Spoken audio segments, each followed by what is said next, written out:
সন্ধ্যে সন্ধ্যে যদি এরকম বাচ্চাদের আবদারে একটু চিকেন ফিঙ্গার হয় কেমন হয় বলো তো বাড়ির তৈরি। তো চলো বানিয়ে ফেলি। কি কি লাগছে দেখে নাও।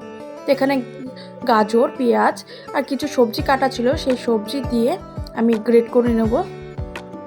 দেখো মিক্সিতে ঘুরিয়ে নিলাম একটু, হ্যান্ড মিক্সিতে।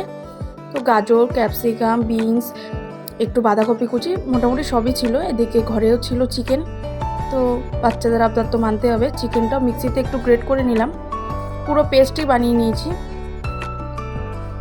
দেখো সুন্দর মিহি হয়েছে না বাটাটা।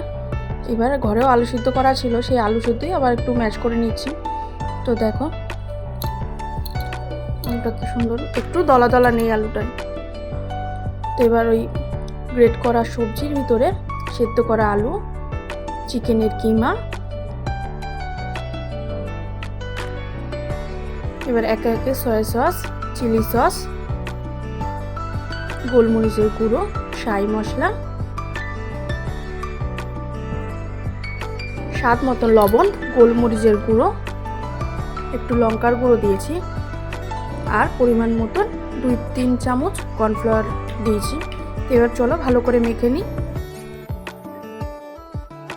দেখো মাখা হয়ে গেছে। একটু হাতে কর্নফ্লাওয়ার মাখিয়ে নিয়ে এরকম ফিঙ্গারের শেপ দিয়ে নিয়েছি। দেখো একটা একটা করতে সবই করা হয়ে গেছে। দেখো কতগুলো বানিয়ে ফেললাম না।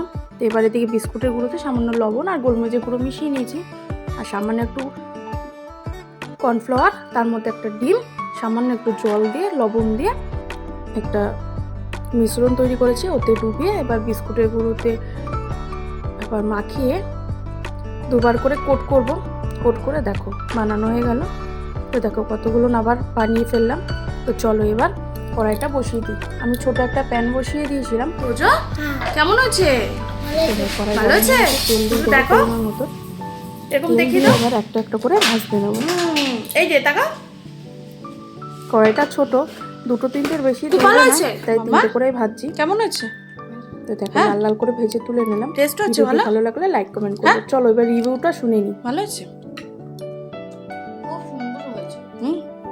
তাহলে সন্ধ্যের টিফিনটা দুর্দান্ত।